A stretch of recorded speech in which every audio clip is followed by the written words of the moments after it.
এটা কি বলেন তো? এটা হচ্ছে পেঁয়াজের কলি দিয়ে চিংড়ি মাছ ভাজি। পেঁয়াজের কলি কম বেশি সবাই চিনেন।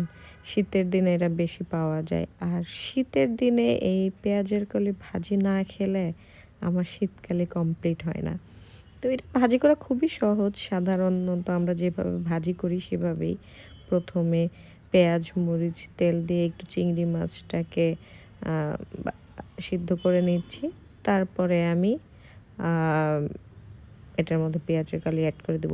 আপনাদের কার, কার এই পেঁয়াজের কলি ভাজি পছন্দ আমাকে কমেন্ট করে কিন্তু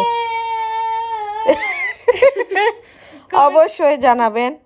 আর এই যে বাচ্চার চিল্লাচিল্লি প্লিজ এগুলাকে মাইন্ড করবেন না। আল্লাহ হাফেজ। Bye, by.